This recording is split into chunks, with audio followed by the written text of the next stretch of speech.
குடும்பத்தில் இருக்கிற குழந்தைகள் ரொம்ப முக்கியமானவங்க. ஆண்டவர் எத்தனை விதமான ஆசீர்வாதத்தை உங்களுக்கு தந்திருக்கலாம். உங்களுடைய பிள்ளைகள் தான் விலையேற பெற்ற ஒரு பொக்கிஷம் என்பதை மறந்துவிடக்கூடாது. அது கர்த்தரிடத்திலிருந்து வரக்கூடிய ஆசீர்வாதம். பிள்ளைகள் எத்தனையோ பேர் 15 வருஷம் 20 வருஷம் ஒரு குழந்தைக்காக ஜெபித்து கொண்டு இருக்கிறாங்க. ஆனால் உங்களுக்கு ஆண்டவர் தந்திருக்கிறார். அந்த குழந்தைகளை எப்படி கவனிக்கிறீங்க, எப்படி கவனம் செலுத்துறீங்க, அதில் நீங்கள் கவனமாக இருக்கணும். உங்களுடைய குழந்தைகளுக்கு நீங்கள் அவங்கள நல்ல நிலைமையில் வளர்க்கணும், நல்ல காரியங்களை போதிக்கணும். இந்த 2 வேதம் சொல்லுகிறாரு. வளர்க்கணும், போதிக்கணும், நல்ல வழியில் நடத்தணும். சிட்சித்து போதிக்க வேண்டும் என்று எபேசியர் 6 அதிகாரத்தில் வாசித்தோம். நேற்றைக்கு அதை தியானித்தோம். ஆவிக்குரிய காரியத்தை போதிக்கணும், நல் ஒழுக்கங்களை பிள்ளைகளுக்கு நம்ம போதிக்கணும். அதே மாதிரி நம்முடைய தேசத்தின் ஒழுங்குகள் சூழ்நிலைகளை அவர்களுக்கு போதிக்கணும். அவங்க எல்லா காரியத்தையும் அறிந்து கொள்ளும்படி கற்றுக் கொடுக்க வேண்டும். பெற்றோர் அதில் அதிக கவனம் செலுத்த வேண்டும். ஸ்கூலுக்கு அனுப்புகிறோம், போகிறாங்க, வர்றாங்க, டியூஷன் அனுப்புகிறோம், படிக்கிறாங்க. வெறும் படிப்பு மட்டும் வாழ்க்கை அல்ல.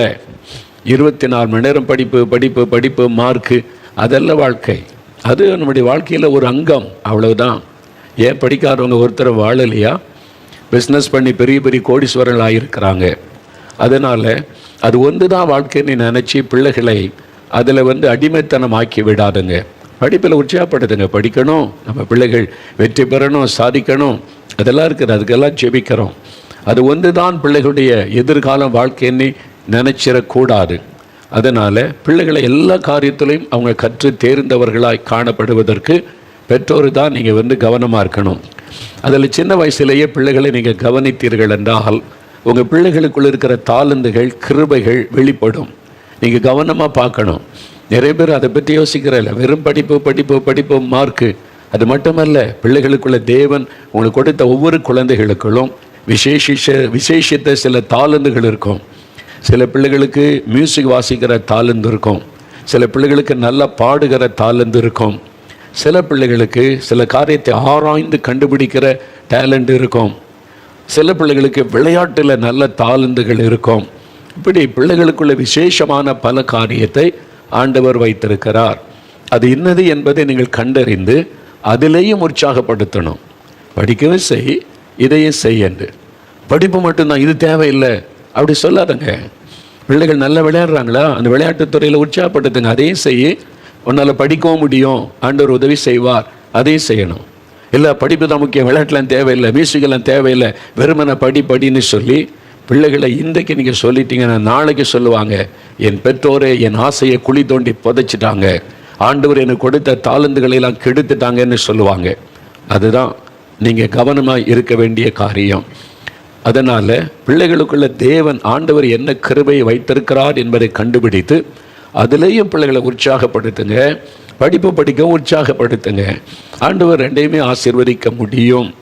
அதனால் இப்போ பிள்ளைகள் சந்தோஷமாக இருப்பாங்க. அப்போ வெறும் படிப்பை மட்டுமே சொன்னீங்கன்னா மனதளவில் பிள்ளைகளுக்கு ரொம்ப பாதிப்பு உண்டாகிவிடும்.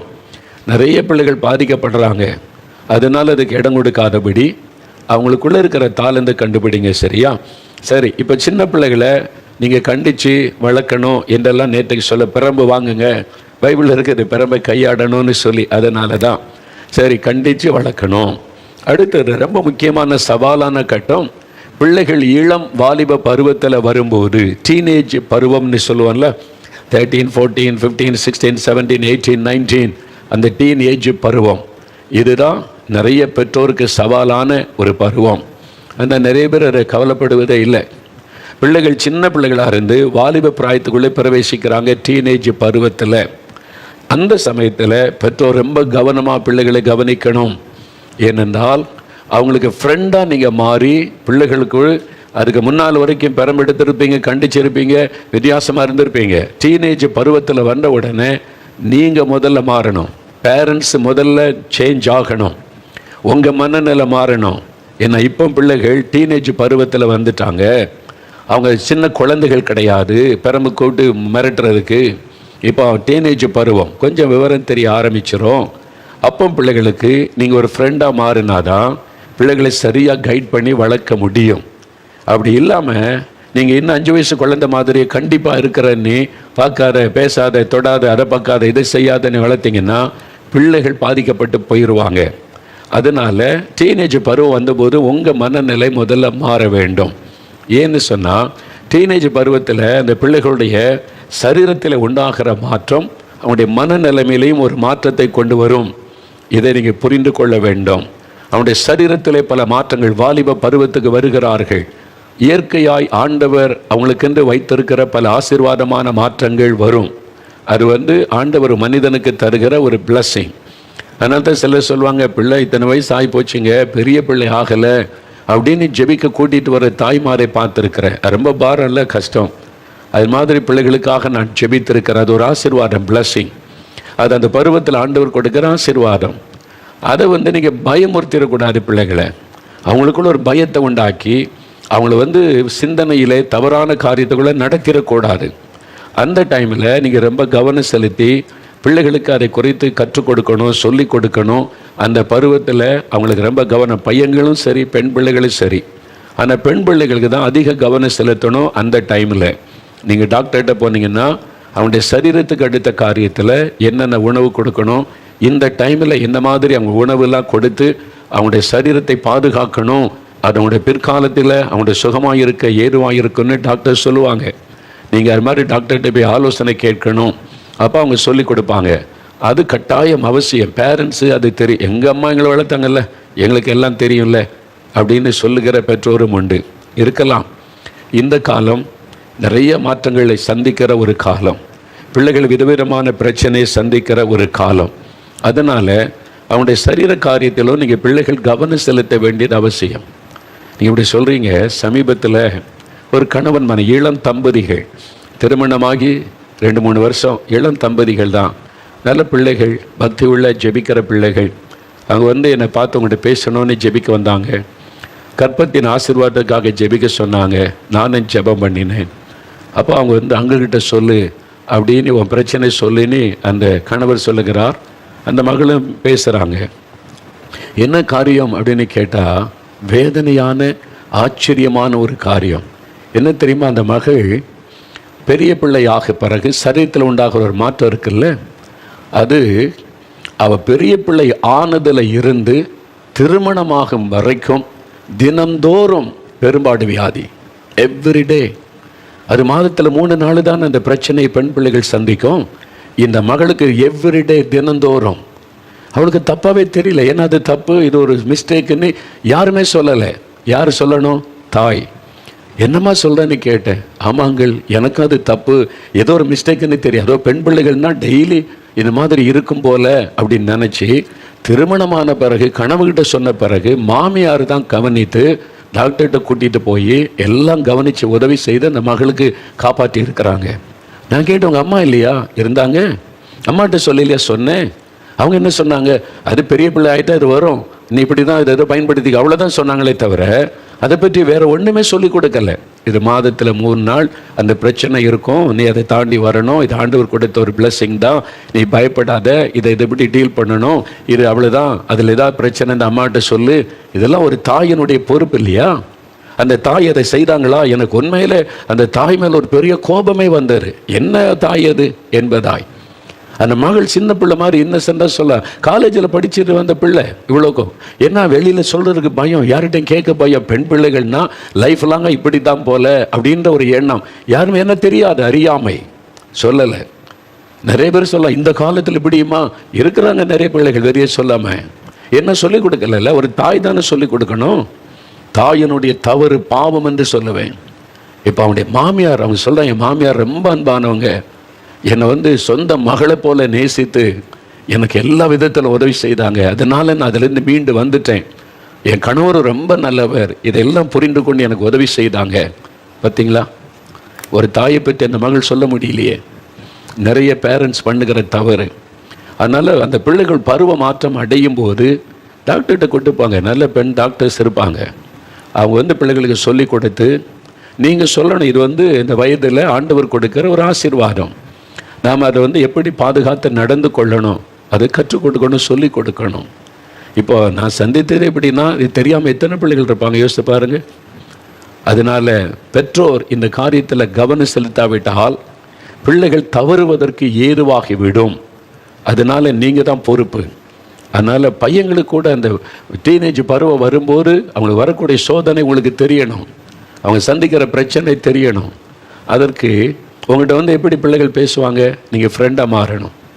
நீங்கள் இன்னும் குழந்தைகள் மாதிரி அடிப்பேன் உதைப்பேன் திட்டிக்கிட்டு பேசக்கூடாது. தோளில் கை போட்டு பேசுகிற ஃப்ரெண்டாக மாறணும். தாய் உங்களுடைய மகளுக்கு ஃப்ரெண்டாக மாறணும். தகப்பன் உங்களுடைய பையனுக்கெல்லாம் ஃப்ரெண்டாக மாறணும். என்னன்னாலும் மனந்திறந்து உங்கள்கிட்ட பேசுகிற அளவிற்கு நீங்கள் பிள்ளைகளோட அந்த மாதிரி ஒரு ரிலேஷன்ஷிப்பை பில்டப் பண்ணி கொள்ளணும். ஒரு சமயம் திருப்பத்தூர் உபாசேவத்துக்கு நான் போயிருந்தேன்.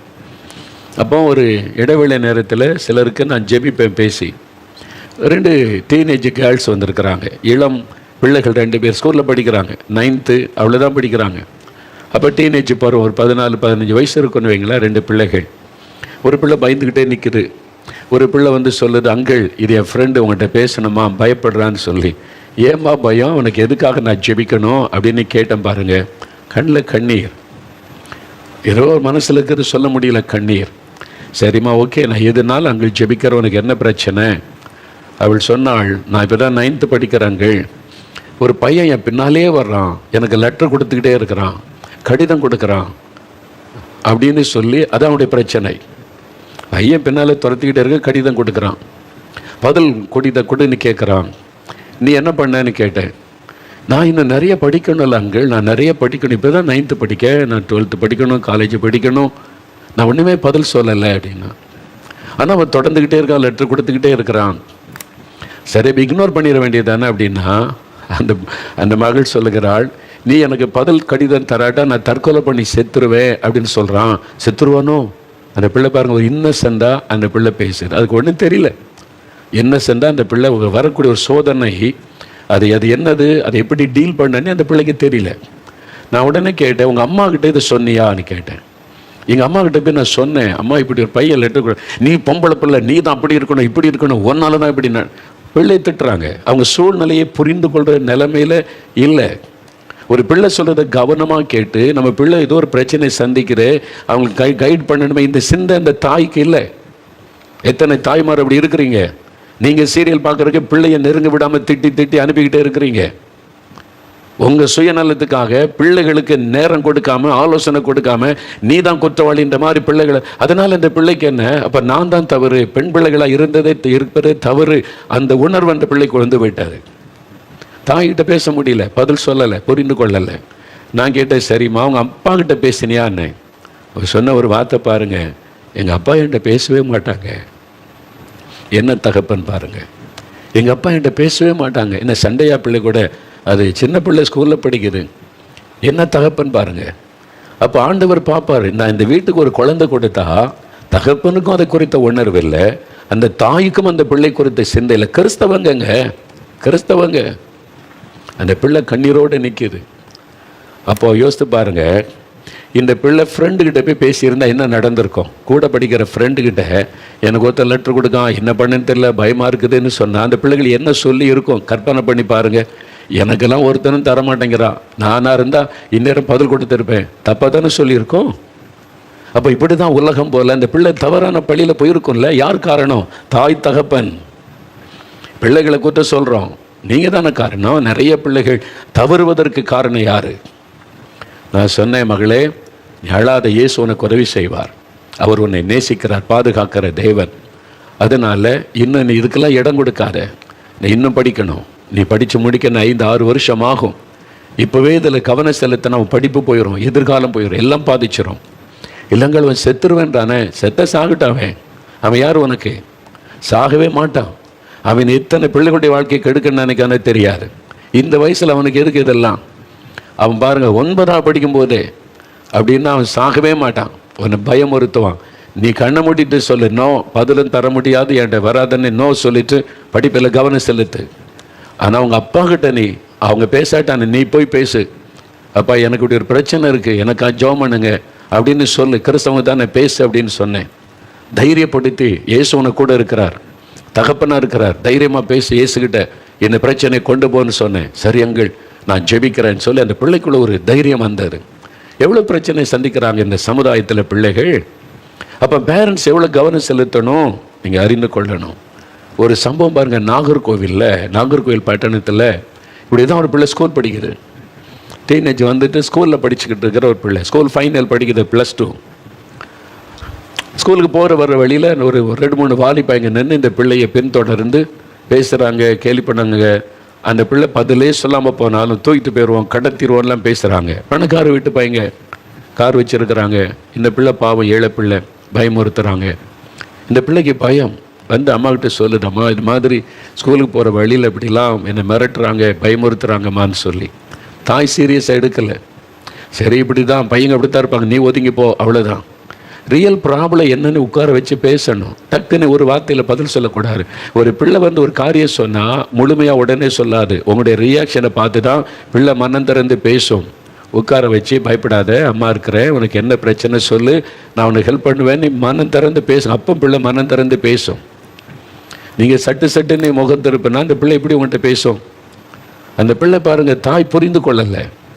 ஆனால் டெய்லி இந்த பிள்ளை பிரச்சனை சந்திக்குது. அதுக்குள்ளே ஒரு பயம் வந்துட்டு நம்மளை கடத்திட்டு போயிடுவாங்களோ, நம்முடைய வாழ்க்கை அவ்வளவுதான், இனிமேல் நம்ம வாழ முடியாதுன்னு சொல்லி லெட்டர் எழுதி வச்சுட்டு இறந்துட்டு தற்கொலை பண்ணிட்டுங்க. இது மாதிரி இந்த பையங்க என்ன இப்படி பின்தொடர்ந்து வந்து பயமுறுத்துறாங்க, என்னால் வாழ முடியாது. இப்போ தாய் கண்ணீர் வடிச்சு என்ன பிரயோஜனம்? அந்த பிள்ளை அநியாயமாய் உயிர் போயிட்டு. யார் காரணம்? அந்த தாய். கவனம் செலுத்த வேண்டாமா? அந்த குழந்தையோட உட்காந்து பேச வேண்டாமா? அவனுக்கு ரியலாக என்ன பிரச்சனை, நான் வர்றேன், அம்மா வர்றேன்னு சொல்லி ஒரு ஹோப் கொடுத்து தைரியப்படுத்தி நடத்தி இருக்க வேண்டாமா? இப்படி எத்தனை மரணம் நடக்குதுங்க நாட்டில். 1-2 பேப்பரில் வருது. எத்தனை பிள்ளைகள். நல்லா கவனம் செலுத்துங்க. உங்களுடைய பிள்ளைகளுடைய காரியத்தில் நீங்கள் கவனம் செலுத்த வேண்டியது அவசியம். ஒரு சகோதரர் சொன்னார், ஒரு சமயம் நல்லா ரட்சிக்கப்பட்ட பிள்ளைங்க குடும்பமாக ஜெபிப்பாங்க. பிள்ளைகள் டீனேஜ் பருவத்துக்கு வந்துட்டாங்க, ஸ்கூலுக்கு போகிறாங்க, வர்றாங்க. ஒரு நாள் அந்த சகோதரர் என்கிட்ட ஒரு காரியம் சொன்னேன், பிரதர் நம்ம பிள்ளைங்க ஸ்கூலுக்கு போகிறாங்க, வர்றாங்க, நம்ம சர்ச்சுக்கு போகிறோம், குடும்பமாக ஜெபிக்கிறோம், நல்லா இருக்கிறோம், சரி பிள்ளைகளும் நல்லா படிக்கிறோம், அப்படி தான் நினச்சிக்கிட்டு இருந்தேன். ஆனால் நம்ம பிள்ளைகள் சந்திக்கிற பிரச்சனை எவ்வளோ பெருசுன்னு எனக்கு உணரவில்லாமல் போயிட்டு. என்ன பிரதர் சொல்கிறீங்கன்னு கேட்டேன். இல்லை, திடீர்னு ஒரு நாள் குடும்ப ஜெபத்தில் நான் உட்கார வச்சு பிள்ளைகள்கிட்ட பேசி, இன்றைக்கு நம்ம ஒவ்வொருவரும் ஜெபிக்க போகிறோம், உங்களுக்கு என்ன பிரச்சனை இருக்கிறோ அதை மனம் திறந்து ஆண்டவர்கிட்ட சொல்லி ஜெபிங்க. டீனேஜ் பிள்ளைங்க, ஸ்கூலில் படிக்கிற பொண்ணு பையன், உனக்கு என்ன பிரச்சனை, உனக்கு நீ என்ன பிரச்சனை சந்திக்கிற, படிப்பில் அல்லது வீட்டில், எனிதிங், நீ மனம் திறந்து இயேசுவை பார்த்து பேசு. எனக்கு இதெல்லாம் பிரச்சனையாக இருக்குது, இயேசுவே எனக்கு உதவி செய்யன்னு நாங்களும் உங்களுக்காக ஜெபிக்கிறோம், நம்ம எல்லாரும் இப்படி ஜெபிக்கலான்னு சொல்லி தன் பிள்ளைகளை வச்சு கணவன் மனைவி அந்த 2 பிள்ளைகளையும் ஜெபிக்க சொன்னாங்க. அப்போ அந்த பிள்ளைகள் ஜெபிக்க ஆரம்பிச்சது பாருங்க. அவங்க சந்திக்கிற பிரச்சனை, ஸ்கூலுக்கு போகிற இடத்துல, வர்ற இடத்துல, ஸ்கூலில் அவங்க ரியலாக சந்திக்கிற பிரச்சனையை சொல்லி சொல்லி இயேசுகிட்ட ஜெபிக்கிறாங்க. அந்த சகோதரர் சொன்ன, பிரதர் என் இருதயமே நொறுங்கி விட்டார். எவ்வளோ பிள்ளைகள் ஸ்கூலுக்கு போகிறாங்க, வர்றாங்க, மார்க்கு படிப்பை நம்ம மார்க்கை தான் பார்க்குறோம், என்ன படிச்சிருக்காங்க, என்ன மார்க் எடுத்திருக்கிற, அதை தான் பார்க்குறோம். அதையும் தாண்டி பிள்ளைகள் சந்திக்கிற பிரச்சனை ரொம்ப பெருசு. பொல்லாத உலகம் இது, பயங்கரமான கொடிய காலம் இது. பிள்ளைகளுக்கு என்னென்ன சோதனை போராட்டம் போகிற இடத்துல வர இடத்துல தெரியுமா? நிறைய பிள்ளைகள் அம்மாட்ட சொன்ன வருத்தப்படுவாங்க, அப்பாட்ட சொன்ன வருத்தப்படுவான்னு தங்களுக்குள்ளே வைத்து கொண்டு வேதனைப்படுகிற பிள்ளைகள் உண்டு. அம்மா அப்பா கிட்ட சொல்லியும் அவங்க திட்டுறதுனால அவங்க புரிந்து கொள்ளவே மாட்டேங்கிறாங்கன்னு மனம் உடைந்து போன நிலைமையில் அமைதியாக இருக்கிற பிள்ளைகள் உண்டு. அப்போ உங்கள் பிள்ளைகளை குறித்து உங்களுக்கு என்ன தெரியும்? யோசித்து பாருங்கள். உங்கள் பிள்ளைகளை குறித்து என்ன வெறும் மார்க் மட்டும்தான் பார்த்துக்கிட்டு இருக்கீங்களா? பிள்ளைகளை உட்கார வச்சு ஸ்கூலில் என்ன நடந்துச்சு, இன்றைக்கி எந்த டீச்சர் உனக்கு பிடிக்கும், உனக்கு எந்த ஃப்ரெண்ட் இருக்கிறாங்க, இன்றைக்கி நல்லா இருந்துச்சா ஸ்கூலில், பேசியிருக்கீங்களா? இன்றைக்கி அவர் நீங்கள் பேசி பாருங்களேன். அந்த பிள்ளைகள் எவ்வளோ சந்தோஷமாக பேசுன்னு தெரியுமா? எங்கள் அப்பா எங்கள் அம்மா என்கிட்ட எல்லாம் கேட்குறாங்க, மனம் திறந்து பேசும், எவ்வளோ சந்தோஷப்படும் தெரியுமா? நீங்கள் செஞ்சு பாருங்கள். சரி, நீங்கள் அப்படி பிள்ளைகளோடு பேசி பாருங்கள். ஃப்ரெண்டாக மாறுங்க. டீனேஜ் பருவம் வந்துட்டால் தாய் ஃப்ரெண்டாக மாறணும். எப்படி ஒரு வாலிபிள்ளை தன் ஃப்ரெண்டுக்கிட்ட மனம் திறந்து எல்லாத்தையும் சொல்லுகிறாளோ அதே மாதிரி தாய்கிட்ட பேசணும். ஒரு பையன் தன்னுடைய மனம் திறந்து எல்லாத்தையும் ஃப்ரெண்டுக்கிட்ட சொல்லுவான். நீங்களே உங்கள் வீட்டில் பையனுக்கு ஒரு பிரச்சனைன்னா ஒன்றுமே சொல்ல மாட்டேங்கிறான், பேச மாட்டேங்கிறான்னா யார்கிட்ட போய் கேட்பீங்க? அவனுடைய டியரஸ்ட் ஃப்ரெண்டு யாருன்னு பார்த்து அவனை கூப்பிட்டு, என்னப்பா ஒன்றுமே சொல்ல மாட்டேங்கிறான், அமைதியாகவே இருக்கான், வீட்டுக்கு வந்தா அவனுக்கு என்ன பிரச்சனை நீ கேட்டு சொல்லு. அப்போ நமக்கே தெரியுது, ஃப்ரெண்டுக்கிட்ட மனம் திறந்து பிள்ளைகள் பேசும், ஃப்ரெண்டுக்கிட்ட தான் எல்லாத்தையும் ஓப்பன் பண்ணி பேசுவாங்க என்பதை நம்ம எல்லாருக்குமே தெரியும். உங்கள் பிள்ளை சரியாக பதில் சொல்ல மாட்டேங்குது, படிக்க மாட்டேங்குது, கேட்டு அமைதியாக போகுது, நீங்கள் சொல்லுங்கள், ஏன் பதில் சொல்ல மாட்டேங்கிற, என்ன நினச்சிக்கிட்டு இருக்கிற, வீடுன்னு நினச்சி என்ன நினச்சி பிள்ளைகளை திட்டுவீங்க. அது போய் கரை மூட்டிட்டு ரூமுக்குள்ளே இருக்கும். பிள்ளைகள் ஏன் இப்படி இருக்குது? உடனே ஃப்ரெண்டு யாருன்னு பார்ப்பீங்க. மகளுக்கு யார் ஃப்ரெண்டு, அவளுக்கு ஃபோன் பண்ணுவீங்க, வர வச்சு, ஏன் என் மகள் இப்படி இருக்கிறா, நீங்கள் 2 பேரும் தானே ரொம்ப ஃப்ரெண்ட்ஸு, உனக்கு தெரியுமே. மெதுவாக பேசுனா அந்த பிள்ளை பேசும். ஏன் கேட்குறீங்க? அந்த ஃப்ரெண்டுக்கிட்ட எல்லாமே பிள்ளைகள் சொல்லுவாங்க, மனந்திறந்து பேசுவாங்க, எல்லாருக்குமே தெரியுதில்ல. நீங்கள் ஃப்ரெண்டாக மாறுங்க, நீங்கள் மாறுங்க, ஃப்ரெண்டாக மாறுங்க. எல்லாருக்குமே பாருங்கள், அது மாதிரி வெளியில் சில பக்தி உள்ள குடும்பத்தில் வெளியே யார்கிட்டையும் பேசக்கூடாது, இப்படி இருக்கக்கூடாது, நம்ம ஆண்டவருடைய பிள்ளைகள் இப்படி தான் இருக்குன்னு சொல்லி வெளியே யார்கிட்டையுமே பேச மாட்டாங்க. ஒரு காலேஜில் படிக்கிற மகள், அந்த பிள்ளைகள், நான் ஒரு நாள் அவர்கிட்ட பேசினேன். நல்லா ரட்சிக்கப்பட்ட பிள்ளை, அபிஷேகம் பெற்ற பிள்ளை, நல்லா அப்பா பிஸ்னஸ் மேன் தான், ஊழியத்துலையும் அப்பாவுக்கு ஹெல்ப் எல்லாம் பண்ணுற மகள் தான். ஒரு நாள் அவர்கிட்ட பேசினேன், எப்படி இருக்கா, சந்தோஷமாக இருக்கா, கர்த்தருக்குள்ளே சந்தோஷமாக இருக்கிற அங்கள், நான் வந்து இப்போ நான் படிக்கிற இப்படிலாம் செய்கிறேன்னு சொல்லி ஒரு 6 மாதம் படிப்புக்கு வெளியூருக்கு அனுப்ப, அது வரைக்கும் கூடவே இருந்தார். அவள் வந்து சொன்ன, அங்கள் இந்த 6 மாதம் வெளியே படிக்க போனான்னா உலகம் எப்படிப்பட்டதுன்னு எனக்கு இப்போ தான் தெரியுது. எனக்கு சின்ன வயசுலேருந்தே நான் காலேஜ் படிக்க வரைக்கும் எனக்கு ஃப்ரெண்டே கிடையாது, நோ ஃப்ரெண்டு. யார்கிட்டையும் காலேஜ் முடிஞ்ச வீடுன்னா காலேஜ், அப்படி தான் எங்கள் அப்பா அம்மா வளர்த்துருக்குறாங்க. யார்கிட்டையும் பேசுறது இல்லை, படிப்பாக வந்துக்கிட்டே இருப்போம், அவ்வளோதான். ஆனால் இப்போ போனால் எவ்வளோ நேசிக்கிறதுக்கு ஃப்ரெண்ட்ஸு கிடச்சிருக்கிறாங்க. இதெல்லாம் நான் ரொம்ப மிஸ் பண்ணிட்டேன், ஸ்கூலில் காலேஜில் மிஸ் பண்ணிட்டேனே, எனக்கு ஒரு வருத்தமாக இருக்கிறாங்கன்னு சொன்னான். அப்படியே பிள்ளைகள் இருக்கிறாங்கல்ல. அப்போ நீங்கள் யோசித்து பாருங்கள். அப்போ தவறான ஃப்ரெண்ட்ஷிப்புகளையும் பிள்ளைகள் போயிடக்கூடாது, அதே சமயத்தில் ஃப்ரெண்டே இல்லாமலும் இருக்கக்கூடாது. நீங்கள் கவனம் செலுத்தி பிள்ளைகளுக்கு சொல்லிக் கொடுக்கணும். நான் ஸ்கூலில் படிக்கும்போது, காலேஜில் படிக்கும்போது நல்ல ஃப்ரெண்ட்ஸும் இருப்பாங்க, சிலர் கெட்ட ஃப்ரெண்ட்ஸும் இருப்பாங்க. நீ கவனமாக சூஸ் பண்ணணும். நல்ல ஃப்ரெண்டை கண்டுபிடிச்சி அவங்களோட ஃபெலோஷிப் வச்சேன்னா நீ வந்து சந்தோஷமாக இருக்கலாம். தவறான வழிநடத்துக்குள்ளே நடத்துகிற ஃப்ரெண்டுக்கிட்ட மாட்டினா பிள்ளைகளுடைய வாழ்க்கை போயிடும். இதில் நீங்கள் தான் கவனம் செலுத்தணும். பெற்றோர் கவனம் செலுத்தி பிள்ளைகளுக்கு சொல்லிக் கொடுக்கணும்.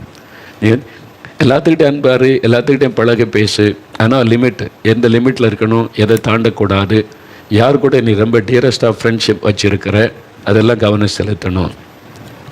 உங்கள் பிள்ளை வந்து ஒரு மகளோட, ஒரு வாலிப மகள் இன்னொரு வாலிப மகளோட ஃப்ரெண்ட்ஷிப் வச்சுருக்குன்னா, யாரோ ஒரு ஃப்ரெண்டாக கல்யாணத்துக்கு போகிறவனாங்க அனுப்பி வச்சுருக்கிறேன், ஏதோ ஒரு பார்ட்டிக்கு போகிறவங்க அனுப்பி வச்சுருக்கிறேன், அந்த ஃப்ரெண்டு யாருன்னு உங்களுக்கு தெரியுமா, அவங்க குடும்பம் எதுன்னு தெரியுமா உங்களுக்கு? நீங்கள் பேசணும், உங்கள் அப்பா அம்மா யார், அந்த ஃபேமிலி எப்படிப்பட்டது, மகள் அனுப்பி வச்சுருக்கீங்களா, அந்த ஃபேமிலி எப்படிப்பட்டது உங்களுக்கு தெரியுமா? உங்களுக்கு சாத்தான் எங்கே எப்படி கண்ணி வச்சுருக்கனான்னு தெரியாத ஒரு காலம் இது, பயங்கரமான காலம். ஃப்ரெண்டு மூலமாகவே சாத்தான் கண்ணியில் அகப்படுத்துகிற காலம் இது, நல்லா அறிந்து கொள்ளுங்க. சில ஃப்ரெண்டு அவங்க தப்பாக நடக்கிறதுனால தன்னுடைய ஃப்ரெண்டையும் தப்பாக நடத்திடுவாங்க. ஏன்னா மனசாட்சி வாதிக்கும், இவளையும் அந்த பாவத்தை செய்ய வச்சுட்டா ஃப்ரீயாக இருக்கலாம்னு சொல்லி. அப்படி சிநேகிதிகளும் அந்த மாதிரி ஆட்களும் கூட இன்றைய உலகத்தில் இருக்கிறாங்க. அதனால் நீங்கள் பேரண்ட்ஸை தான் கவனம் செலுத்தணும். யார் கூட ஃப்ரெண்ட்ஷிப் வைக்கணும், அவங்களுடைய ஃபேமிலி எப்படிப்பட்டது, அந்த குடும்பம் எப்படிப்பட்டது, அந்த ஃப்ரெண்டுக்கிட்ட நீங்கள் பேசணும். அந்த ஃப்ரெண்டு ஃபேமிலியோடு நீங்கள் ஐக்கியமாக இருந்தீங்கன்னா தப்பு நடக்காதபடி கவனமாக இருக்க முடியும். ஒவ்வொரு காரியத்திலையும் நீங்கள் கவனம் செலுத்தணும். நீங்கள் பார்த்தீங்கல்ல, வாட்ஸ்அப்பில் வாலிப பிள்ளைகளை கொண்டு போய் நான் வந்து நேசிக்கிறேன்னு சொல்லி பிள்ளைகளுடைய வாழ்க்கையை சீரழித்து வந்து என்ன நடந்ததெல்லாம் தெரியும்ல. எவ்வளோ பெரிய கேஸு நடந்து ஒன்றெல்லாம் பண்ணிட்டாங்கல்ல. பிள்ளைகள் கதறி கதறி பேசினது எப்படி? பேரண்ட்ஸுடைய கவலையினம். நீங்கள் கவனம் செலுத்தி பிள்ளைகள் எங்கே போகிறாங்க வர்றாங்க, யாருக்கிட்ட ஃப்ரெண்ட்ஷிப் வச்சுருக்கிறாங்க உங்களுக்கு தெரியணும். அது அன்பாக சொல்லணும். நீங்கள் பிள்ளைகளை கண்டிக்கிறேன்ற பேரில் திட்டி அவமானப்படுத்தி பிள்ளைகளை வேதனைப்படுத்தினா பிள்ளைகள் நினைக்கணும், யாருக்கிட்டையும் அன்பாக இருக்கக்கூடாதா, ஃப்ரெண்ட்ஷிப் இருக்கக்கூடாதா, அப்போ இந்த நான் யாருக்கிட்டையும் பழகக்கூடாதா, இதெல்லாம் கேள்வி வரும். சரியாக கைட் பண்ணுங்கள் பிள்ளைகளுக்கு. கரெக்டானது வாலி பிள்ளைகள், டீனேஜ் பிள்ளைகள், நீங்கள் ரொம்ப கவனமாக இருக்கணும். நீங்கள் உங்கள் கூட இருக்கிற எல்லாருமே நல்லவங்கன்னு நினச்சிடக்கூடாது. நல்ல பிள்ளைகள் இருப்பாங்க, நல்ல ஃப்ரெண்ட்ஸ் இருப்பாங்க. அடையாளம் கண்டு அவங்களோட தான் ஃப்ரெண்ட்ஷிப் வைக்கணும். தவறான ஆட்களோட ஃப்ரெண்ட்ஷிப் வச்சிங்கன்னா உங்களை கொண்டு போய் மாட்டி விட்டுருவாங்க, உங்களை வித்துற கூட செய்வாங்க. அப்படிப்பட்ட காலம் இது, கொடிதான காலம் இது. எத்தனை செய்தித்தாளில் செய்தி வாசிக்கிறல்ல. அதனால் பிள்ளைகளும் கவனமாக இருக்கணும். பேரண்ட்ஸ் உங்களுடைய பிள்ளைகளை வளர்க்கிற காரியத்தில் நீங்கள் அதிகமாக கவனம் செலுத்தணும். அதற்கு உங்கள் நேரத்தை பிள்ளைகளுக்கு கொடுக்கணும். ஸ்கூல் முடிஞ்சு காலேஜ் முடிஞ்சு பிள்ளைகள் வந்த உடனே பிள்ளைகளோடு உட்காந்து பேசுகிறீங்களா? யோசித்து பாருங்கள். எவ்வளோ நேரம் கொடுக்குறீங்க பிள்ளைகளுக்கு, எவ்வளோ டைம் கொடுக்குறீங்க பிள்ளைகளுக்கு யோசித்து பாருங்கள். பிள்ளைகிட்ட உட்காந்து என்ன பேசுகிறீங்க, எப்படி பேசுகிறீங்க, அவங்களோட சந்தோஷமாக இருக்கீங்களா யோசித்து பாருங்கள். டீனேஜ் பருவம் பிள்ளைகள் வந்துட்டுன்னா, ஈவன் சின்ன குட்டி பிள்ளைகளாக இருந்தால் கூட ஸ்கூல் முடிஞ்ச உடனே ஒரு தாய் பக்கத்தில் இருக்கிற பார்க்குக்கு கூட்டிகிட்டு போகிறாங்களா? சிலர் போகிறதே இல்லை, சீரியல் பார்க்குறாங்களாம், இவங்க ரொம்ப பிஸியாக இருக்காங்களாம் அப்படின்னு சொல்லி பிள்ளைகளை வெளியே கூட்டு போங்க, பார்க்கில் விளையாட விடுங்க. உங்கள் கண் பார்வையில் இருக்கணும். உங்கள் கண் பார்வை விட்டு அங்கங்கே போக விட்டுறக்கூடாது. நீங்கள் செல்ஃபோன் பார்த்துக்கிட்டு பிள்ளை விட்டுறக்கூடாது. அப்படி பிள்ளை கூட்டு போனால் செல்ஃபோனு நீங்கள் மூடி வச்சிடணும். பிள்ளைகள் மேலே கவனம் இருக்கணும். வாலி பிள்ளைகள் தகப்பனார், நீங்கள் டெய்லி ஒரு 1/2 மணி நேரம் வாக் கூட்டு போங்க, பிள்ளைகளோட பேசுங்க. மகன்கிட்ட உனக்கு என்ன வேணும், சாயங்காலம் கூட்டி போய் ஒரு சும்மா தெருவில் டீ வாங்கி கொடுங்க, காஃபி வாங்கி கொடுங்க, பார்க் கூட்டி போய் உட்கார வைங்க, மனந்திருந்து பேசுங்க.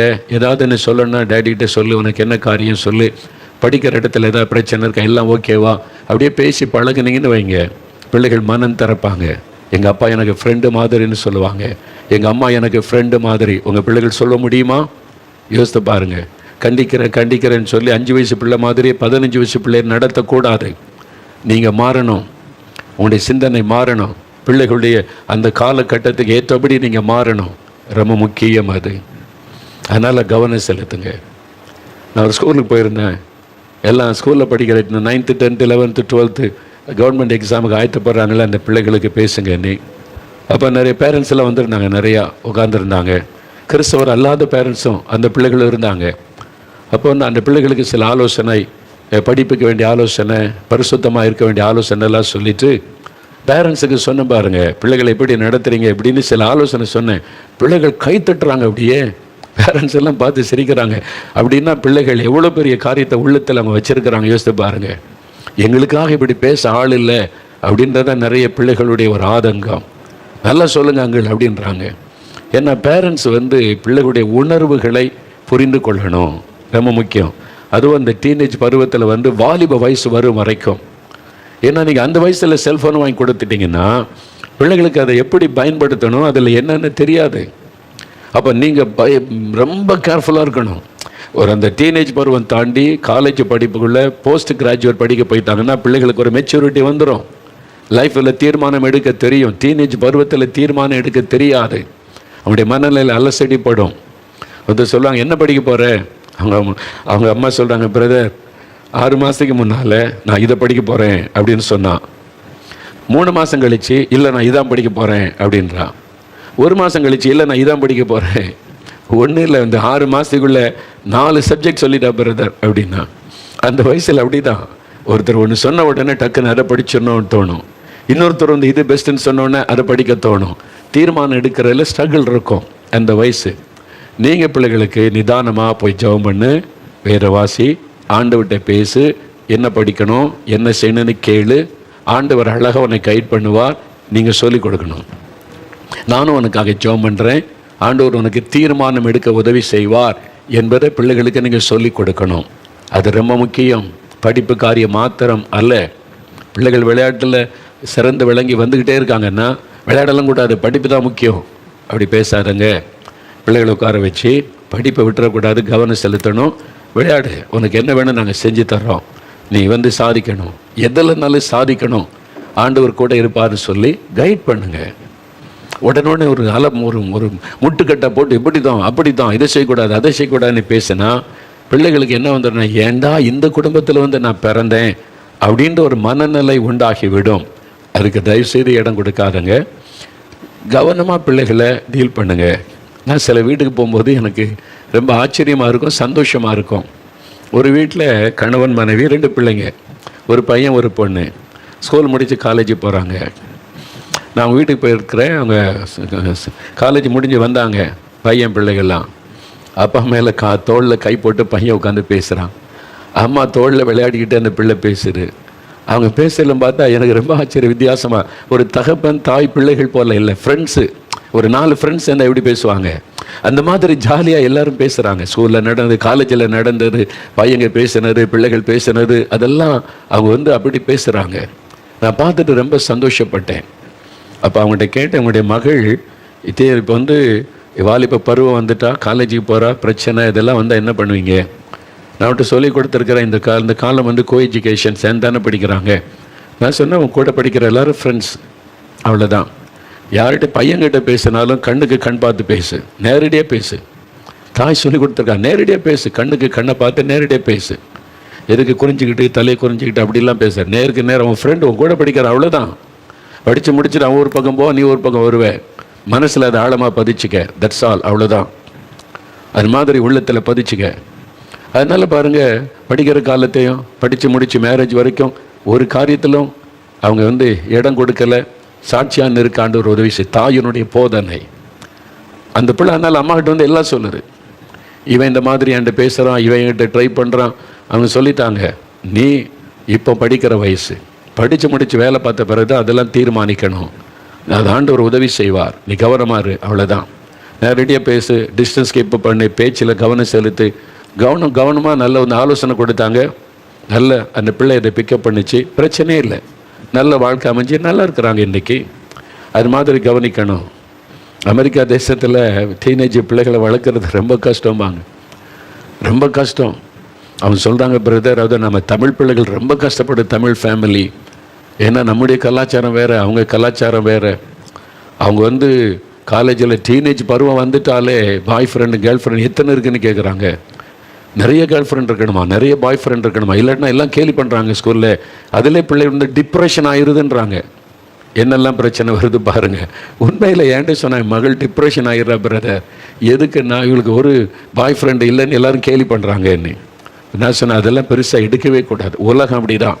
உலக மக்கள் பாவத்தில் இருக்கிறவங்களுக்கு நம்ம பாவம் செய்யாட்டா அவங்களுடைய மனசாட்சியை பாதிக்கும். அதனால் நம்மளையும் பாவத்துக்குள்ளாக்க பேசுவாங்க. எதையும் சட்டை பண்ணக்கூடாது. ஆண்டவர் என்ன சொல்லான்னு கவனிக்கணும். நம்முடைய வாழ்க்கை இயேசு சொன்னபடி தானே சொல்லி தைரியப்பட சரியங்கள். அந்த மகளுக்குள்ள தைரியத்தை உண்டாக்கணும். உலகம் போதே, உலகத்தில் எல்லாரும் எப்படி இருக்காங்க, நம்மளும் எப்படி இருக்கான்னு நினைக்கக்கூடாது. அங்கே ஒரு டீனேஜ் பருவத்தில் வாலிப பையன் பொண்ணோட இருக்கிற ஒரு ஃபேமிலியை தெரியும். எப்படி அமெரிக்காவில் பிள்ளைகள்லாம் வளர்த்து இப்படி செய்கிறீங்க. நிறைய பேருக்கு பயம். சிலர் பிள்ளைகள் டீனேஜ் பருவம் வந்த உடனே அமெரிக்கா விட்டு வந்துடுறாங்க. நான் அப்படி குடும்பத்தை பார்த்துருக்குறேன். அந்த தேசத்தில் பிள்ளைகளே வாலிப வயசில் நம்ம வளர்த்து ஆளை கொண்டு போகிற ரொம்ப கஷ்டம் அப்படின்னு சொந்த நாட்டுக்கு திரும்பி வந்த ஆட்களும் எனக்கு தெரியும். அதே சமயத்தில் அங்கே பிள்ளைகளை நல்லா போதித்து ஜெபம் பண்ணி கரெக்டாக வளர்த்து நிறுத்தினவங்களும் எனக்கு தெரியும். என்ன ஒரு பிரதர் சொன்னாங்க, அமெரிக்காவில் படிக்கிற பாய் நல்ல விளையாட்டுலலாம் திறமை. அது மாதிரி விளையாட்டில் திறமையாக இருந்தாக்கி நிறைய பிள்ளைகளுடைய அட்ராக்ஷன் வந்துடும். சொல்லிக் கொடுத்தாங்க, நீ இயேசுவுக்கு சொந்தம், உன் வாழ்க்கை இயேசுவுக்கு சொந்தம், நம்மெல்லாம் இயேசுவின் பிள்ளைகள். நீ படிக்கிற அதில் எல்லோரும் உன்னோட ஃப்ரெண்ட்ஸாக இருப்பாங்க. ஓகே, கவனமாக இரு. அதனால் டிஸ்டன்ஸ் கீப்பப் பண்ணு, எல்லாத்துக்கிட்ட அன்பாக இரு, நேசி, அவ்வளோதான். ஸ்கூலில் படிக்கும்போதே சில பிள்ளைகளுடைய விளையாட்டு திறமை பார்த்துட்டு பேசும்போது சொல்லிட்டானா, என்கிட்ட தவறான எண்ணத்தோடு பழகாத, நான் வேறு ஒருவருக்கு சொந்தம், என் எதிர்காலத்தை அவர் தான் தீர்மானிக்கணும், அது வரைக்கும் நான் என் எதிர்காலத்தை தீர்மானிக்க மாட்டேன், இப்போ எந்த டிசிஷனும் நான் எடுக்க மாட்டேன், அந்த நோக்கத்தோடு என்கிட்ட பழகாத என்பதாய் பெண் பிள்ளைகிட்ட டைரெக்டாக சொல்லிட்டாங்க. உண்மையில் அந்த பிறகு சொன்னாங்க, ஒரு நாள் ஸ்கூல் ஃபங்க்ஷனுக்கு நான் போயிருந்தேன். அந்த சில பிள்ளைகள் உங்கள் பையனை நல்லா வளர்த்துருக்கீங்க அப்படின்னு சொல்லி பேசிட்டு போகுது இங்கிலீஷில். அங்கே உள்ள ஆங்கிலம் பேசக்கூடிய வெள்ளைக்கார பிள்ளைகள். அப்போ அதன் பிறகு பாருங்கள், பெற்றோர் ஜெபம் பண்ணி நல்ல வாழ்க்கை, இன்னைக்கு குடும்பமாக ஆசீர்வாதமாக நல்லா இருக்கிறாங்க. எல்லா தேசத்திலும் எல்லா இடத்திலும் அந்த வயதுக்கேற்ற சோதனை வரும். என்ன சாத்தான் பார்த்துக்கிட்டே இருப்பான். பிள்ளைகள் மூலமாய் உங்களை டிஸ்டர்ப் பண்ணிடணும், பிள்ளைகள் மூலமாய் உங்களுக்கு வேதனை கொண்டு வந்துடணும், பிள்ளைகளுக்கு கண்ணி வைக்க பல திட்டங்களை தீட்டுவான். முதல்ல பிள்ளைகளுக்கு ஜெப உதவி செய்யுங்க, தினம் தவறாமல் ஜெபிங்க பிள்ளைகளுக்கு. அதுவும் அந்த இளமை பருவத்தில் வரும்போது ரொம்ப ஜெபிக்கணும். என் பிள்ளைகளை நீங்கள் விசுவாசிங்க, கர்த்தர் விட்டுற மாட்டார் நம்ம பிள்ளைகளை. ஆண்டு நீங்கள் கரெக்டாக ஜெபிச்சுக்கிட்டே வந்தீங்கன்னா தேவன் ஒரு நாள் நம்ம பிள்ளைகளை சாத்தானுடைய கண்ணில் அகப்பட விடவே மாட்டார். விசுவாசத்தோடு ஜெபிங்க. ஆண்டு சொல்கிறார்ல, உன் பிள்ளைகள் கர்த்தரால் போதிக்கப்பட்டிருப்பார்கள், உன் பிள்ளைகளுடைய சமாதானம் பெரிதாக இருக்குன்னு சொல்லி அதை விசுவாசிங்க. ஆண்டவரே, என் குடும்பம் உமக்கு சொந்தம், என் பிள்ளைகள் உமக்கு சொந்தம், என் பிள்ளைகளை பாதுகாக்க வேண்டியது உம்முடைய பொறுப்பு. ஆண்டவரே, நாங்கள் பிள்ளைகளை ஸ்கூலுக்கு அனுப்புகிறோம், காலேஜுக்கு அனுப்புகிறோம், வெளியே அனுப்புகிறோம், உலகம் பயங்கரமாக இருக்குது, எங்கள் பிள்ளைகள் நீங்கள் தான் பாதுகாக்கணும். விசுவாசிங்க, ஜெபிங்க. அதே சமயத்தில் பிள்ளைகளுக்கும் அதை சொல்லி கொடுங்க. உங்களுக்கு அவனுக்காக நான் ஜெபிக்கிறேன், கவனமாக போன வரணும் அப்படின்னு பிள்ளைகளை சொல்லணும். அதே மாதிரி செல்ஃபோன் வாங்கி கொடுத்தீங்கன்னா அதுக்குள்ளே நல்லதும் இருக்குது, கெட்டதும் இருக்குல்ல, உங்களுக்கு தெரியுதில்ல. பிள்ளைகள் தப்புக்குள்ளே போயிட்டுன்னா ரொம்ப கஷ்டம். அந்த கண்ணில் அகப்பட்டு கொண்டா அப்போ ஒரு காரியத்தை தெளிவாக சொல்லி கொடுக்கணும். இதுக்குள்ளே என்னென்ன தவறான காரியத்தை பிசாசு கொண்டு வந்து நம்மை வீழ்த்த முடியும், நீங்கள் எப்படி கவனமாக இருக்கணும், அதிலெல்லாம் கவனம் செலுத்த வேண்டியது அவசியம். பாருங்கள், ஒரு காலேஜில் படிக்கிற பிள்ளை சென்னையில் காலேஜில் படிக்கிறேங்க, மெட்ராஸ் சிட்டியில் காலேஜில் படிக்கிறேன். அப்போ அவங்க சொன்னாங்க, செல்ஃபோன், சாதாரண செல்ஃபோன் இருக்குது, ஸ்மார்ட் ஃபோன்லாம் இல்லை, சாதாரண ஃபோன். நான் பார்த்துட்டு, என்ன எல்லோரும் ஸ்மார்ட் ஃபோன் வச்சுருக்காங்க, நீ இவ்வளோண்டு இந்த ஃபோன் வச்சுருக்க அப்படின்னு. சரி, நான் எனக்கு எதுக்கு அங்கே இல்லை அது? அவன் சொல்கிறேன், நான் ஸ்கூல் +2 முடிக்க வரைக்கும் நான் செல்ஃபோனே யூஸ் பண்ணலை. எனக்கு வேலை அனுப்புகிறாங்க, வேலை ஏறி நான் வீட்டுக்கு போயிடுவேன், அவ்வளோதான். இப்போ காலேஜுக்கு வர்றதுனால நான் காலேஜ் முடிஞ்சிட்டா பஸ் ஏறேன்னா எங்கே இருக்கேன்னு அம்மாவுக்கு ஃபோன் பண்ணி பேசுவேன். அதுக்கு சாதாரண ஒரு சின்ன ஃபோன், அவ்வளோதான். இதுக்கு மேலே இதுக்கு எனக்கு ஸ்மார்ட் ஃபோன் எல்லாம் இது போதும். இந்த வயசில் நான் படித்து முடித்து ஃபேமிலியாக வேலை பார்க்கும்போது ஸ்மார்ட் ஃபோன்லாம் வாங்கிடுவேன். பாருங்க, அதான் பிள்ளையினுடைய மெச்சூரிட்டி. இது எத்தனை பேர் அப்படி இருப்பாங்கன்னு நினைக்கிறீங்க? 10 வயசில் ஸ்மார்ட் ஃபோன் கேட்குதில்ல, ஏன் அதுக்கு கீழே 5 வயசுல கேட்குதில்ல, நான் அதை பார்க்கணும் இதை பார்க்கணுன்னு. ஏன்னா நம்ம அப்படி பழக்கிறோம்ல, உட்கார வச்சு பிள்ளை தொந்தரவு கொடுக்கக்கூடாதுன்றதுக்கு செல்ஃபோனை கொடுத்துட்றாரு. அதனால் அது உட்காந்து கார்ட்டூன் பார்க்க ஆரம்பித்து ஒன்றா அது எல்லாம் பார்த்து விளையாடுறேன்னு சொல்லி எல்லாத்துக்குள்ளே வந்துடுது. நம்ம தான் காரணம், கவனம் செலுத்தணும். அது மாதிரி பிள்ளைகளுக்கு லேப்டாப் வாங்கி கொடுத்தீங்கன்னா அந்த லேப்டாப்புக்குள்ளே என்ன இருக்குது, எதுக்கு பயன்படுத்த போகிற, எதுக்கு அதை யூஸ் பண்ணுவேன், தப்பான காரியம் எது உள்ள நுழைஞ்சிடக்கூடாது, கவனம் செலுத்தணும், கவனிக்கணும் பிள்ளைகளை அதை எப்படி பயன்படுத்துகிறாங்க. சின்ன ஒரு மாற்றம் வந்தாலும் உடனே பிள்ளைகளை நீங்கள் கவனித்து ஜெபம் பண்ணணும், ஆலோசனை கொடுக்கணும். பிள்ளை முன்னால் மாதிரி பேச மாட்டேங்கிறா. 2 பிள்ளைகளுமே ரூமுக்குள்ளே, காலேஜ் முடிஞ்சு வந்த ரூம் கதவை திறக்க மாட்டேங்கிறான், சாப்பிட்டு நேராக உள்ளே போயிடுறான், ஃபோனோட வர்றான், ஃபோனோட போகிறான். மகளும் அப்படி தான் இருக்கிறா. அப்படின்னா நீங்கள் கேர்ஃபுல்லாகிடணும், ஜெபிக்கணும் முதல்ல.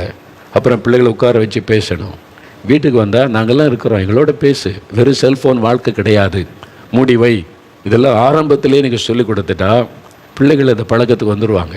முதல்ல நீங்கள் விட்டுட்டிங்கன்னா அதுக்கப்புறம் மாறுற கஷ்டம். என்ன திடீர்னு என்ன இப்போ செல்ஃபோனை பயன்படுத்தக்கூடாதுன்றீங்க, திடீர்னு என்கிட்ட இப்போ அதை பார்க்காத இதை பார்க்காத பேசாதுன்றீங்க.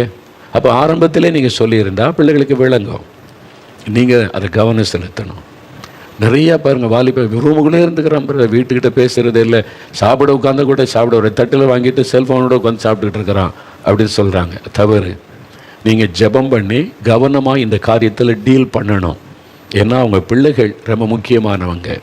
சாத்தான் செல்ஃபோனுக்குள்ளே கண்ணி வச்சிருக்கிறான், லேப்டாப்புக்குள்ளே கண்ணி வச்சிருக்கிறான். எல்லா இடத்துலையும் கண்ணிகளை வைத்து பிள்ளைகளை சிக்க வச்சு அவங்கள தேவனை விட்டு வழிவிலக பண்ண என்னெல்லாம் உண்டோ அதெல்லாம் பிசாசு செய்து வைத்திருக்கிறான். அப்போ முதல்ல நீங்கள் ஜெப உதவி செய்யுங்க பிள்ளைகளுக்கு. ஆண்டவரே, அந்த பிள்ளைகளுக்கு உத்தரவாதம் எடுத்து பேர் சொல்லி ஜெபிங்க.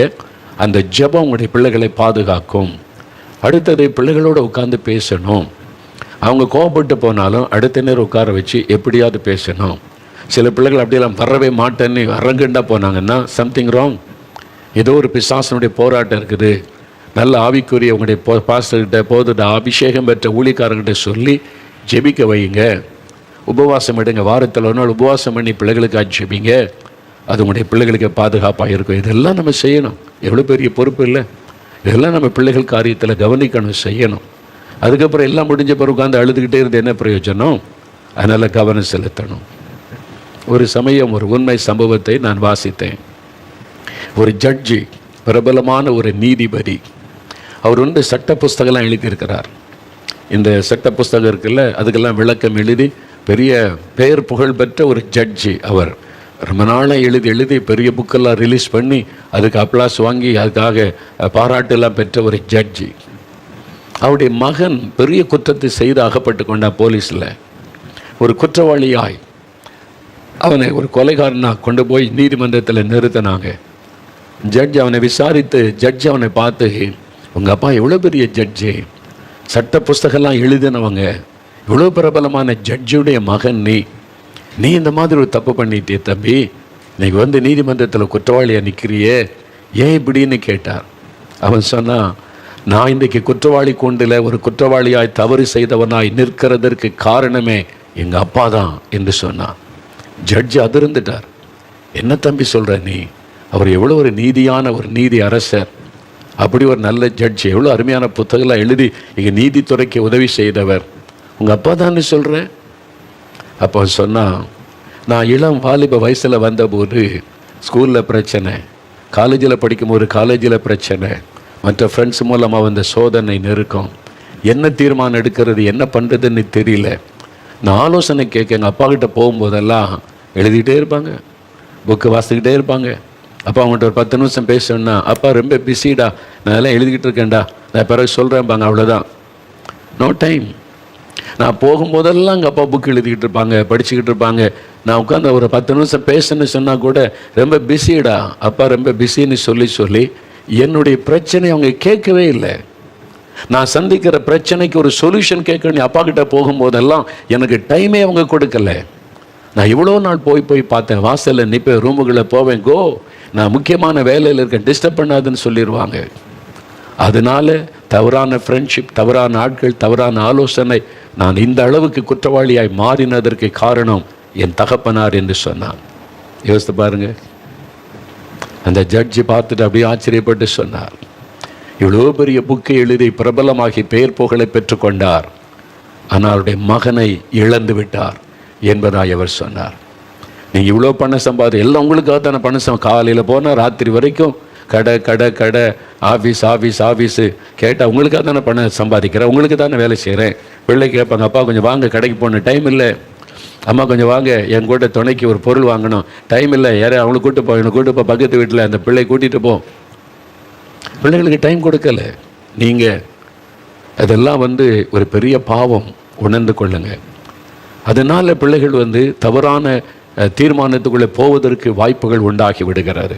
எனக்காவது யோசித்து பார்த்தீங்களா? அதை இன்றைக்கி டைம் கொடுக்கணும்ல உங்கள் பிள்ளைகளுக்கு, அவங்களோட உட்காந்து பேசணும்ல. என்னங்க அதை விட என்னங்க ஆசீர்வாதம் இருந்துச்சு? இந்த பிள்ளைகளோடு உட்காந்து பேசுகிறது, விளையாடுறது, சிரிக்கிறது, இதெல்லாங்க ஒரு பெரிய குடும்பத்தின் ஆசீர்வாதம். அதுக்கே எனக்கு டைம் இல்லைன்னு சொன்னால் நீங்கள் பணம் சம்பாதிப்பது வீண், அறிந்து கொள்ளுங்க. அந்த பிள்ளைகள் ஒரு நாள் சொல்லணும், பணம் சம்பாதிச்சு வீடு கட்டி கார் வாங்க என்ன பிரயோஜனம்? எங்கள் அப்பாட்ட ஒரு 10 நிமிஷம் சிரித்து பேசுனதே கிடையாது, அவர் பணம் எதுக்கு? அப்படி தான் பிள்ளைகள் சொல்லுவாங்க. நிறைய பேர் உள்ளத்தில் காயப்பட்ட உள்ளத்தோட பிள்ளைகள் இருக்காங்க, பேரண்ட்ஸை குறித்த காயத்தோட வெளியே சொல்லுவதில்ல. சில பிள்ளைகள் அழுகையோடு சொல்லுவாங்க. ஒன்று நான் பார்த்துருக்கிறேன், இத்தனை பிள்ளைகள் பையங்க பேசுவாங்க, எங்கள் வீட்டில் இப்படி நடக்குது அங்கு, என்னுடைய உணர்வை புரிந்து கொள்றதுக்கு எங்கள் வீட்டில் யாருமே இல்லை. அது மாதிரி சொல்கிற பையங்க இருக்கிறாங்க, பெண் பிள்ளைகள் இருக்கிறாங்க. யோசித்து பாருங்கள், உங்கள் குழந்தைகளை எப்படி வச்சுருக்கிறீங்க? உங்கள் பிள்ளைகளோடு உட்காந்து உனக்கு என்ன ஆசைன்னு கேட்டிருக்கீங்களா? நான் சொல்கிறதா நீ படிக்கணும் அப்படின்னு படிக்க வைக்கிறீங்களே, உன் பிள்ளைகிட்ட நீ என்ன படிக்க விரும்புகிறன்னு கேட்டிருக்கீங்களா? பிள்ளைகளுடைய விருப்பத்தை கொஞ்சம் கவனித்து அவங்க போக்கில் நீங்கள் விட்டு ஹெல்ப் பண்ணிங்கன்னா பிள்ளைகள் சாதிப்பாங்க, பெரிய ஆளாக வருவாங்க. தேவன் அவளை ஆசீர்வதித்து உயர்ந்த ஸ்தானத்தில் வைப்பார். உங்கள் காலத்தை விட உங்களுடைய பிள்ளைகளுடைய காலம் ஆசீர்வாதமாக இருக்கும். கவனம் செலுத்துங்க. அதனால் பிள்ளைகளை நீங்கள் நேசிங்க, பிள்ளைகளை புரிந்து கொள்ளுங்க. வயசுக்கு ஏற்றபடி சின்ன பிள்ளைகள்னா சின்ன பிள்ளைகள் அந்த சுபாவத்தில் இருப்பாங்க. டீனேஜ் பருவம்னா அந்த சுபாவம் வேறு. கொஞ்சம் அதை கடந்து வந்துட்டாங்கன்னா மெச்சூரிட்டி வந்துடும். அப்போ அவங்க பேசுகிறது நடக்கிற வித்தியாசமாகிரும். அது மாதிரி ஒவ்வொரு வயசுக்கு ஏற்றபடி பிள்ளைகளுடைய மனநிலையில் மாற்றம் வரும். இதெல்லாம் நீங்கள் கவனித்து பிள்ளைகளை அழகாக நடத்திட்டிங்கன்னா உங்கள் குடும்ப சொர்க்கமாயிரும், மோட்சமாக இருக்கும். அந்த மாதிரி உங்களை அர்ப்பணித்து கொள்ளுங்க. ஆண்டவரே, எனக்கு தந்த நல்ல குடும்பத்துக்காக ஸ்தோத்திரம், நல்ல பிள்ளைகள், இந்த உறவுக்காக ஸ்தோத்திரம். ஆண்டவரை துதிங்க. அடிமை மாதிரி நடத்தாருங்க. சில பிள்ளைகள் சொல்லுவாங்க, எங்கள் வீட்டில் ஹிட்லர் வந்துட்டார், அப்பா ரூமுகளை ஹிட்லர். எப்படிங்க அந்த குடும்பம் இருக்குன்னு யோசித்து பாருங்கள். ஹிட்லர் வந்துட்டார், கண்டிப்பு தான், அசைய முடியாது, சிரிக்க முடியாது, பேச முடியாது. அப்பா இருந்தால் சிரிக்க கூட முடியாது. பிள்ளைகள் அவங்களுக்குள்ள வீட்டுக்குள்ளே அப்போ எப்படி தகப்பம் பாருங்கள். தவறு அதெல்லாம், அப்படி இருக்கக்கூடாது. மரியாதை கலந்த பயம் இருக்கலாம், அது வேற. அப்பான்னு ஒரு மரியாதை, அது வேற. பேச முடியாது, சிரிக்க முடியாது அப்பா இருந்தால், அப்படி இருக்கக்கூடாது. வீடு கலகல, நீ சந்தோஷமாக மகிழ்ச்சியாக, அதுக்கு தான் எனக்கு குடும்ப ஆண்டவர் தந்திருக்கிறாரு. ஆண்டவர் பிள்ளைகளோடு உட்காந்து பேசி உங்கள் அனுபவத்தை சொல்லலாம். அப்பாவை எப்படி தேவன் ஆசீர்வதித்து கொண்டு வந்தா, எப்படி இருந்தேன், எப்படி ரட்சிக்கப்பட்டேன், எப்படி ஆவிக்குரிய அனுபவத்தில் வந்தேன், ஆண்டவர் எப்படி என்னை நடத்தினார். பிள்ளைகளுக்கு ஷேர் பண்ணுங்கள் உங்கள் அனுபவத்தை. அது மாதிரி பிள்ளைகளுடைய அனுபவத்தை கேளுங்க. நீ ரட்சிக்கப்பட்டிருக்கியா, உனக்கு ஆண்டவருக்குள்ள அனுபவம் எப்படி, ஆண்டவரோட என்ன பேசுவார், என்ன பேசியிருக்கிறாரு, பிள்ளைகிட்ட பேசுங்க. ஆவிக்குரிய காரியம் பேசுங்க, படிப்பின் காரியம் பேசுங்க. பிள்ளைகள் எதில் இன்ட்ரெஸ்ட் இருக்காங்களோ அதை குறித்து அவங்கள்ட்ட பேசுங்க. ரொம்ப சந்தோஷமாகிடுவாங்க, ஹாப்பி ஆயிடுவாங்க. அதுக்கு தானே குடும்பம். அவங்க குடும்பம் மகிழ்ச்சியாக இருக்கணும்ல, அதுக்கு தான் ஆண்டவர் உங்களோட பேசுகிறார். இன்றைக்கு இப்போ ஒரு சிலர் நம்முடைய நேரம் உங்களுடைய குடும்பத்துக்காக ஜெபிக்கணும். நீங்கள் எங்கோ தவறி இருக்கிறீங்க, ஆண்டவர் பேசுகிறார்ல. இப்போ சொல்லுங்கள், ஐயோ ஆண்டவரே நான் தவறி இருக்கிறேனே, என் பிள்ளைகள் காரியத்தில் என் பிள்ளைகளுடைய உணர்வுகளை புரிந்து கொள்ளாமல், பிரச்சனை புரிந்து கொள்ளாமல் நான் தவறி இருக்கிறேன், என்னை மன்னிச்சிருங்க. இன்றையிலேருந்து என் பிள்ளைகளோடு உள்ள உறவை நான் சரிப்படுத்திக் கொள்கிறேன்னு சொல்லி ஒப்பு கொடுக்குறீங்களா? உங்களை ஒப்பு கொடுக்குறீங்களா? அவங்க பிள்ளைகள் அவ்வளோ சந்தோஷப்படுவாங்க. அவங்கள்ட்ட பேசி சந்தோஷமாக மகிழ்ச்சியாக வாரத்தில் ஒன்று வெளியே கூட்டு போங்க. ஆமாம், கடற்கரை இந்த கடற்கரைக்கு கூட்டு போய் கொஞ்ச நேரம் உட்காருங்க பிள்ளைகளோட. பார்க் இருந்தால் பார்க் கூட்டு போய் உட்காருங்க. வாரத்தில் அட்லீஸ்ட் ஒரு நாள் வெளியே கூட்டு போய் ஒரு ரெஸ்டாரண்ட்டில் உட்காந்து ஃப்ரீ அவனுக்கு என்ன வேணும் வாங்கி அப்போ அவங்களுக்கு வாங்கி கொடுக்குறேன்னு சொல்லுங்கள். பிள்ளைகளுக்கு ஒரு ஃப்ரீனஸ் கொடுங்க. டைமே கிடையாது, காசு தர்றேன், நீங்கள் போயிட்டு வந்துடுங்க. காசு யாருக்கு வேணியா?